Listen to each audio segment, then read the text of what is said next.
seguir nuestra exposición queremos llamar al escenario a Carlos Gatica, director ejecutivo de la Fundación Juntos por Aysén, ingeniero civil y ambiental, máster en eficiencia energética.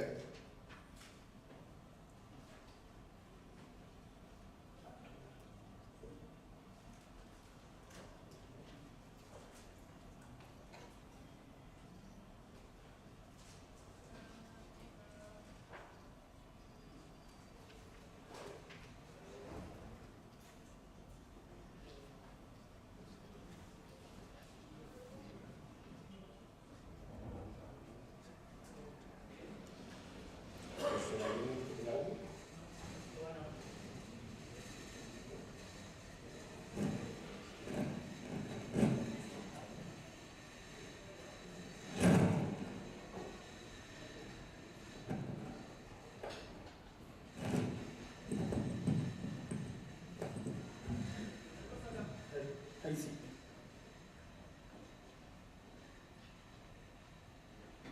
Bueno, primero que todo agradecerles la paciencia, el darse el tiempo de estar todo el día aquí hablando sobre un tema que realmente nos tiene que interesar, nos tiene que preocupar y por sobre todo nos tiene que ocupar. Durante quizás los próximos 10 años va a ser fundamental y va a ser trascendental para la subsistencia humana las acciones que debamos tomar. Y bueno, la primera parte de mi exposición tiene que ver con el trilema energético, que es un término no sé si han hablado o han escuchado hablar de ello. No sé, ¿alguien ha escuchado hablar del trilema energético? ¿No? Bueno, el trilema energético es un término que se acuñó en el 2012 después de la crisis financiera que vivimos mundialmente, ¿cierto? Por el tema de los combustibles fósiles, por esta inestabilidad que genera, ¿cierto?, la dependencia de ellos, y que, como bien señalo en la exposición, lo trata una organización que es muy antigua y va a cumplir 100 años, que se llama el Consejo Mundial de la Energía o el World Energy Council, ¿ya? Y nosotros como organización hemos tenido nexos con ellos y estamos tratando de trabajar como Juntos por Aysén, como esta fundación que nace hace poquito tiempo, en cooperación mutua con el Consejo Mundial de la Energía. Bueno, para empezar, ¿qué es Juntos por Aysén? Yo sé que muchas personas no... El Juntos por Aysén es algo nuevo, que si bien es cierto, hemos hecho harta actividad durante el último tiempo, pero más que nada, Juntos por Aysén es una fundación que nace para combatir injusticia social. Y las injusticias sociales tienen una particularidad que es tremendamente importante, que es lo que nos sirvió aquí. Que las injusticias sociales se combaten. ¿Saben cómo se combaten las injusticias sociales? Primero, con la transversalidad y en la cooperación mutua de todos los actores que viven en los estados, en las ciudades, en las localidades. Con los actores educacionales, como bien lo veíamos aquí, con las instituciones educacionales, con las instituciones políticas, gubernamentales, gobiernos comunales, con los empresarios, con los jóvenes, con los adultos mayores, con los niños. Así se combaten las injusticias sociales y ese es el método más efectivo. No necesitamos a todos. Y de ahí nace el nombre Juntos por Aysén. Cualquier problemática social debe realizarse combatiéndola todos juntos. O sea, la única manera de darle solución a la problemática social, a las injusticias sociales, es que todos juntos pongamos de nuestra parte. Y la fundación, para que se vaya entendiendo, tiene enmarcados 3 pilares que son inamovibles. El primero, que es la solidaridad, ¿cierto? El segundo, que es el comunitarismo, ese efecto de crear comunidad, ¿cierto? Y el otro es la sustentabilidad, que es lo que nos tiene como palabra fundamental y como eje fundamental hoy en día a todos reunidos. Bueno, ahora que ya les comenté un poco de la fundación, vamos al grano, como se dice. El trilema energético nace de esta agrupación o institución internacional que es el Consejo Mundial de la Energía, que fue creado en 1923, lleva ya casi 100 años es un ala de una institución acreditada por la Organización de Naciones Unidas, ¿ya? Y la particularidad que tiene el Consejo Mundial de la Energía es que agrupa a todos los sectores energéticos. Porque mucho y últimamente la moda es hablar del REN 21, no sé si es la institución intergubernamental que habla sobre la energía renovable. Pero el Consejo Mundial de la Energía va más allá, va a lo que está hecho y a lo que se tiene que hacer. Entonces, de ahí nace, y en 2012 ellos acuñan un término, como yo les decía, que es el trilema energético, que es este problema que se desarrolla en la energía y que tiene tres áreas fundamentales. ¿Ya? Primero, que es la seguridad energética, es como los países tienen esa seguridad de producir energía constante, ¿ya? Que no tienen variaciones. También tienen la equidad energética y social, que es cuán accesible y cuán asequible es la energía para todos los ciudadanos que viven en un territorio, en un país, en un estado. Y la otra es la mitigación y el impacto ambiental, es cuánto es el costo ambiental asociado a la generación de la energía. Y cuando el Consejo Mundial de la Energía habla sobre esto, también en ese mismo año se habló sobre la energía como el factor fundamental o uno de los 4 factores fundamentales para el desarrollo, ¿ya? Para la mejora de la calidad de vida. Entonces, cuando se hablaba de los 4 factores fundamentales, estaba la energía, estaba la mano de obra calificada, estaba la conectividad y por sobre todo estaba la educación. ¿Ya? Entonces, cuando estaban estos 4 factores que implicaban el desarrollo, y esto lo dijo las Naciones Unidas, se empezó a hablar del trilema energético y se empezó a hablar de la importancia de la energía y de dónde tenía que venir la energía y cómo tenía que ser la energía para que los países se desarrollen. Y nosotros hoy en día tenemos un problema que es fundamental. El hablar de contaminación no tiene un problema energético. No tiene otro sentido. La contaminación por material particulado 2,5, material particulado 10, 1, compuestos orgánicos policíclicos, hidrocarburos aromáticos, lo que quieran, cualquier contaminante presente en el aire, se debe como causa o efecto de la generación de energía. Generación de energía térmica en este caso, ¿cierto? Por el material particulado 2,5 y el 10.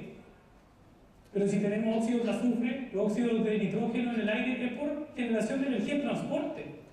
Si tenemos exceso de calentamiento global, perdón, de gas de efecto invernadero que convoca el calentamiento global, es por la gran cantidad de emisión de dióxido de carbono que se transforma en la generación de energía eléctrica, que ese es otro término que se acuña y que se dice que hoy en día los países tienen que trabajar en el desacoplamiento, porque hoy en día el crecimiento es directamente proporcional a la generación de energía y es directamente proporcional a la generación de contaminantes de dióxido de carbono.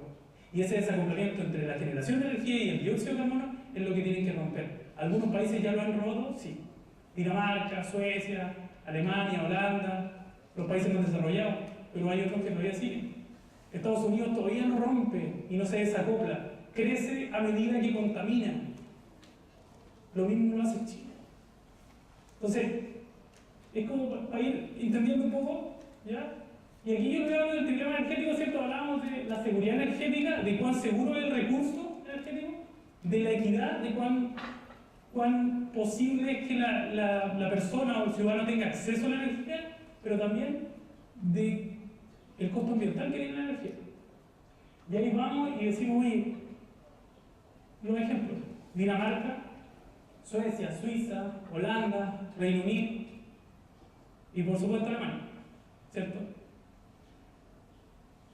Ellos son los ejemplos en donde ha podido llegar a un equilibrio en estos 3 ejes. Ahora, vaya un poco más.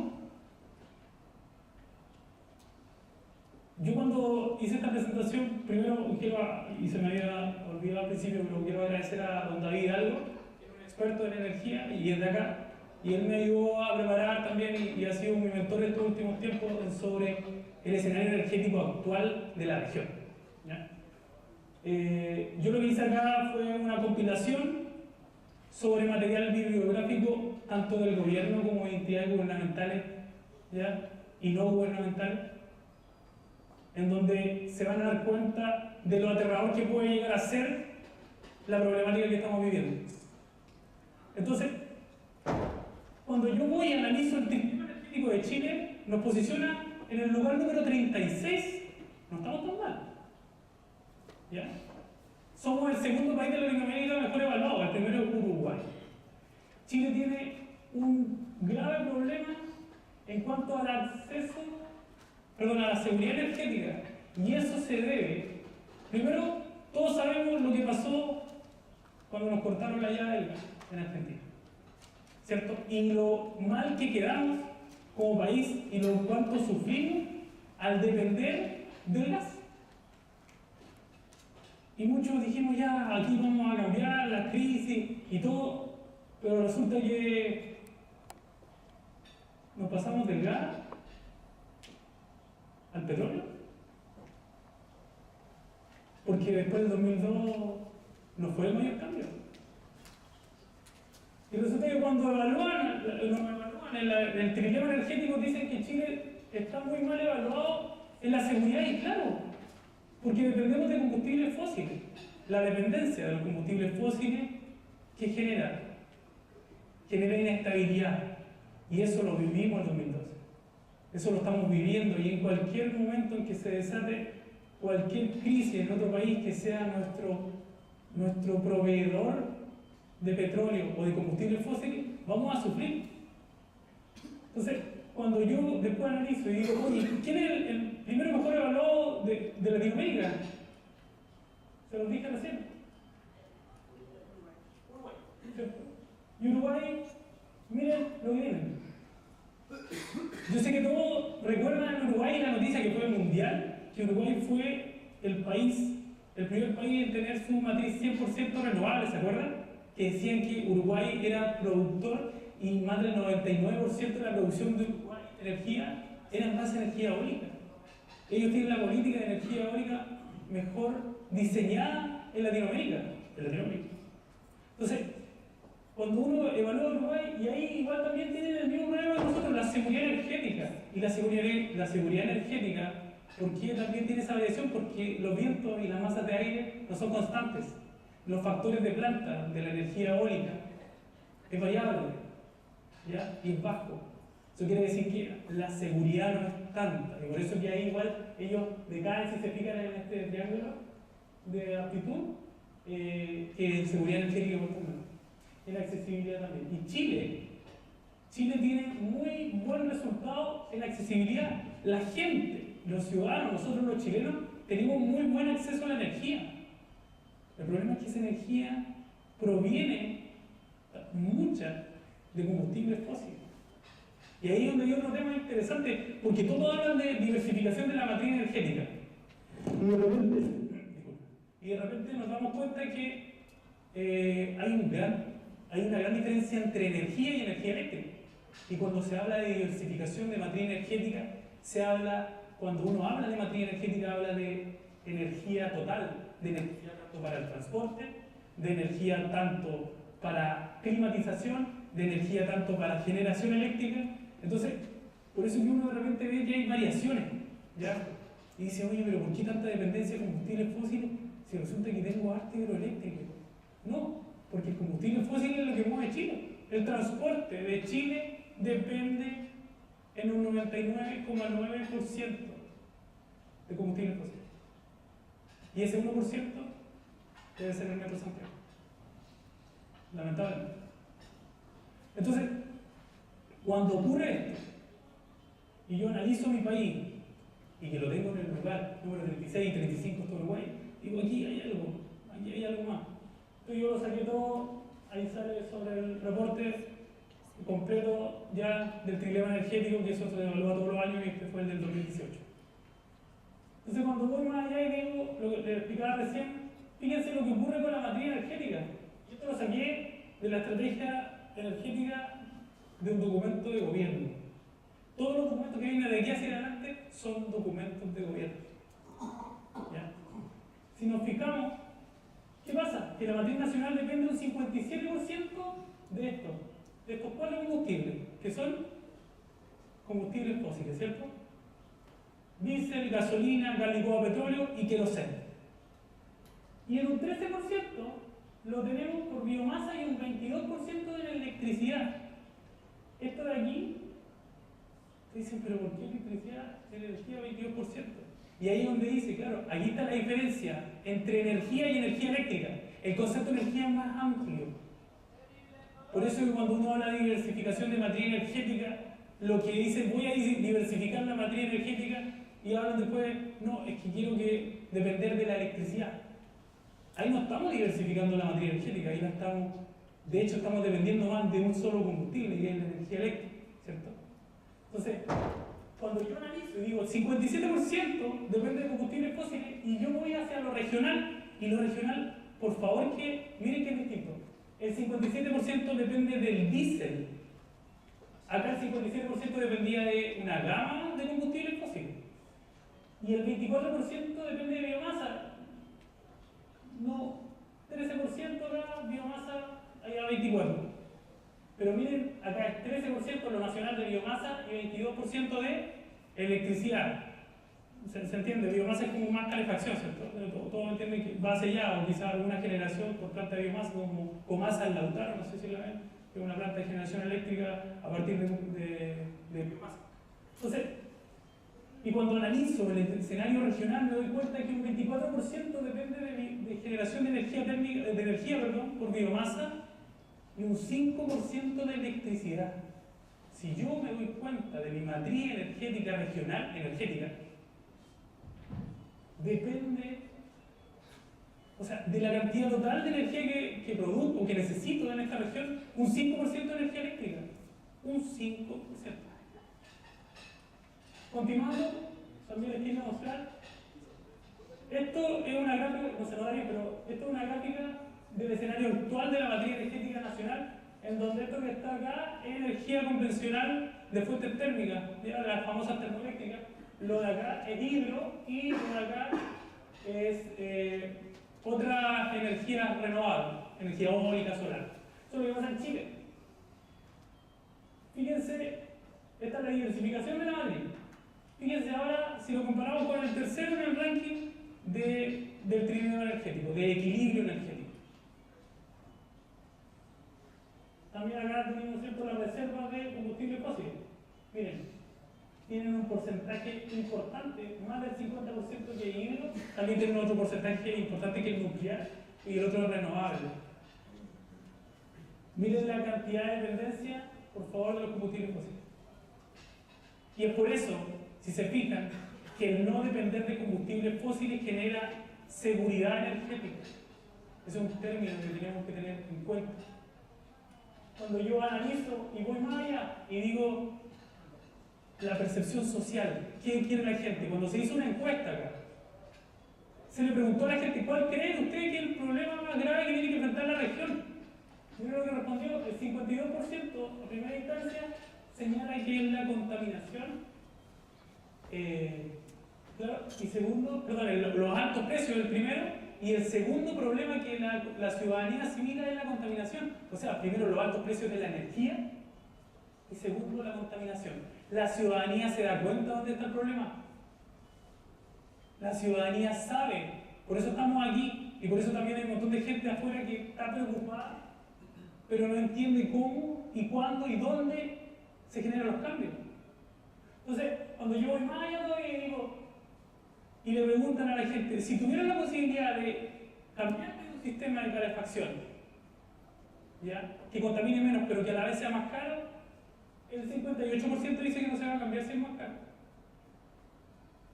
Entonces lo que tenemos que hoy en día evaluar es cómo hacemos sistemas de calefacción, que era, si se fijaban en la materia anterior, ¿se acordaban de cuánto era, no? 23%. ¿Cómo ese 23% ya de biomasa yo lo transformo? Pero la gente lo va a hacer en la medida en que sea más barato, en que quemar leña sea más caro que otro combustible. Y todos han abierto los ojos y han puesto y han apostado. ¿Por qué? Por el full eléctrico. Hoy día todo es full eléctrico, ¿cierto? Pero resulta que, y la empresa privada está feliz por todo lo que se viene. Cuando yo evalúo y digo lo que decía antes Claudio, que lo conversábamos un tiempo atrás, la inteligencia de los territorios, ¿cierto? La inteligencia territorial, de saber y de evaluar mi escenario, de saber mi región, dónde está, qué tiene, qué recursos tiene. Cuando yo veía, y esta región tiene una capacidad instalada hoy en día de 70 megas. 70 megas. Cuando yo evalúo el potencial energético, que lo vamos a ver ahora, se van a dar cuenta de lo que tenemos. Primero, potencia instalada, lo que yo les decía, 70 megas. 70 megas se están instalados acá. De esos 70 megas, el 89% o el 90% corresponde al sistema mediano de Aysén. ¿Ya? Esos son aproximadamente 56 megas. Y los otros dos son el sistema Palena y el sistema de General Carrera. Cuando pasa esto, ¿ya? Nos damos cuenta que en la tecnología de generación eléctrica, el 59% es diésel y fíjense, 35% es hidroeléctrico. ¿Ya? Eso quiere decir que a los 20 minutos. El 6% es eólico. Que tenía justo el... Bueno, lo que hago. Ese es un punto, ¿ya? O sea que uno pudiese suponer que la generación eléctrica en esta región, es diésel, ¿cierto? Todos dicen, oye, si tengo un 59% de potencia instalada en tecnología diésel, se genera la energía como diésel, porque también cuando se hace la evaluación del precio, se instruye que tiene que ser diésel. Y ahí voy mal. Fíjense, esto es potencia instalada, ¿ya? Pero esto es generación. Esto es lo que hay para producir, pero esto con qué se produce.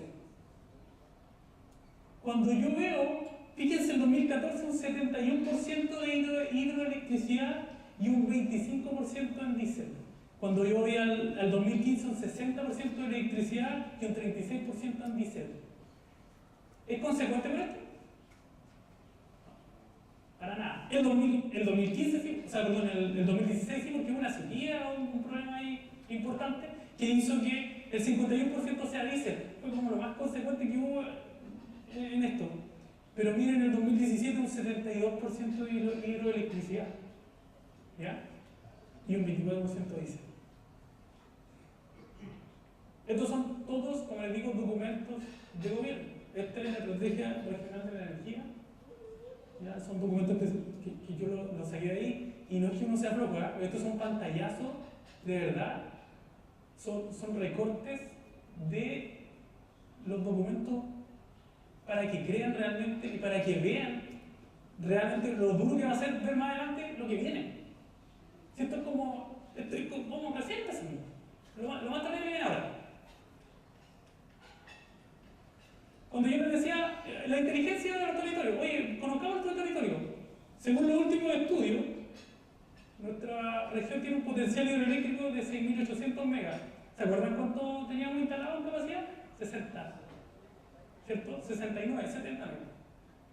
Y tenemos un potencial hidroeléctrico de 6.800 megas. Y solamente hidroeléctrico. Fíjense ahora. Eólico, 2.200. Vayan sumando, ya llevamos 10.000. Y aquí se mueve. Ahora vamos a tener 47.000 en oleaje y en marea 220 megas. 47.000 más 220. 56.000 aproximadamente. 56.000 megas de potencial energético renovable. Y nosotros necesitamos 60. Según la proyección, en el peor escenario, si que la gente le tiene miedo a consumir energía, y aquí ya nos pasamos derechamente, aquí nos pasamos energía eléctrica.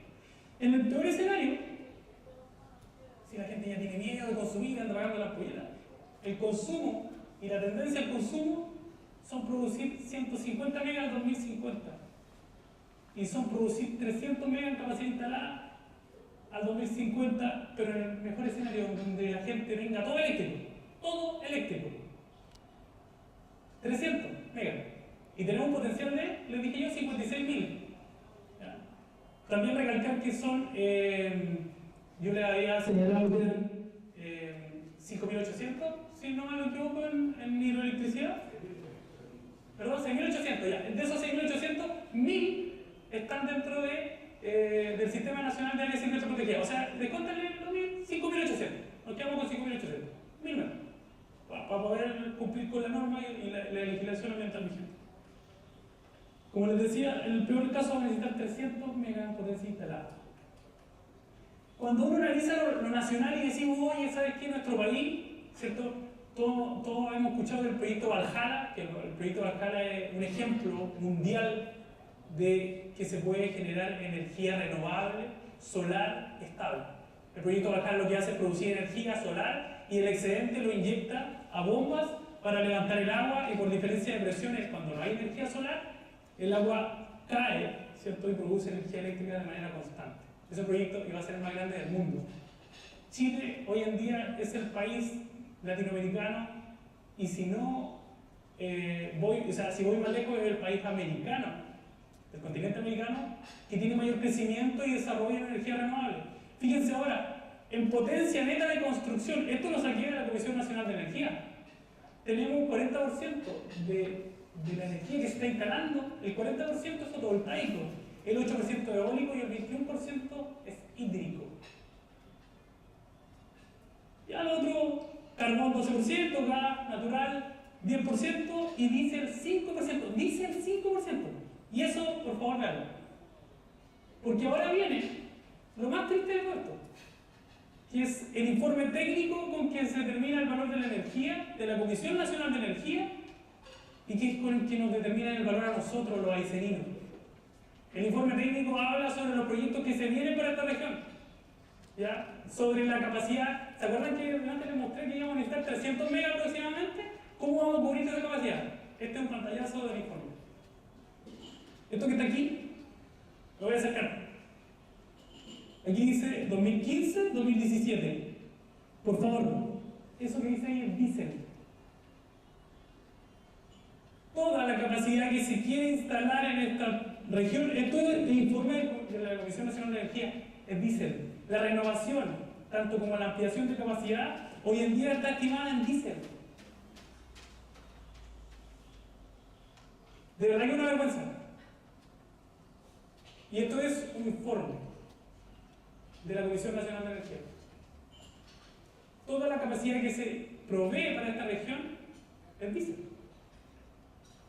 Y como dice, la resolución exenta número 58 de la Comisión Nacional de Energía aprobó un informe técnico definitivo de planificación y tarifación de los sistemas medianos para Aysén, Palena y General Carrera.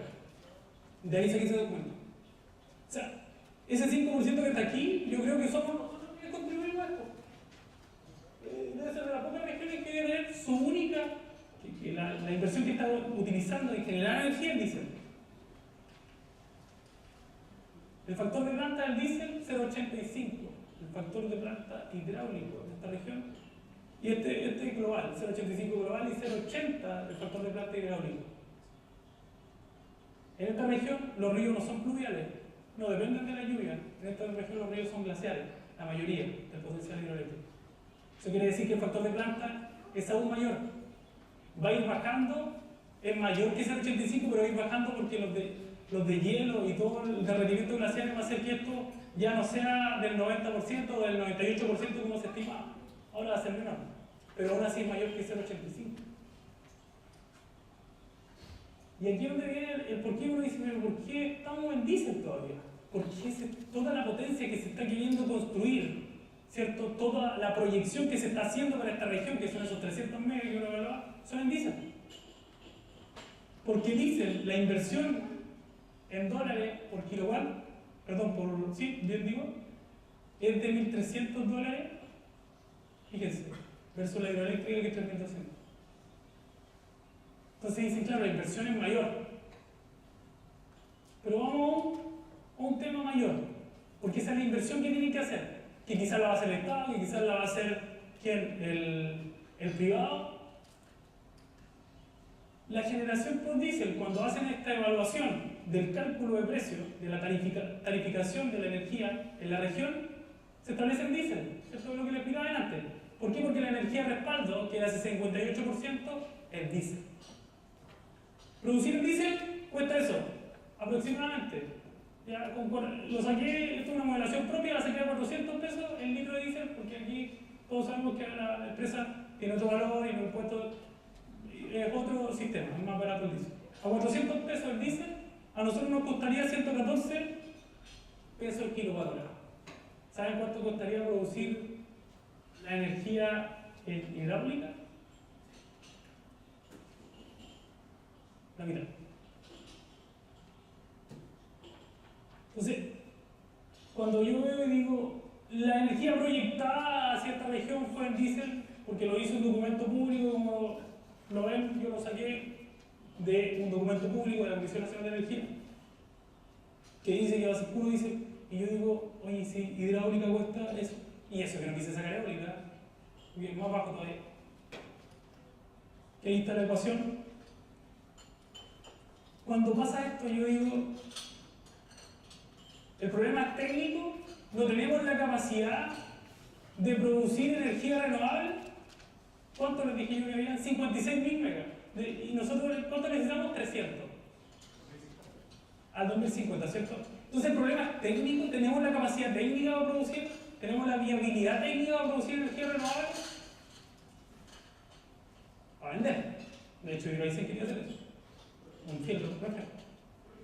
El problema no es técnico.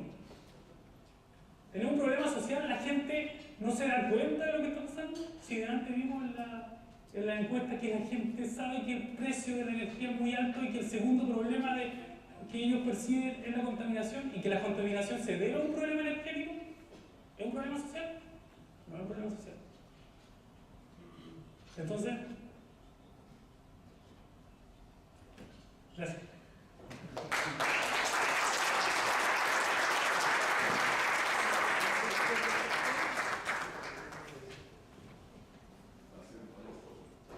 Sí, gracias.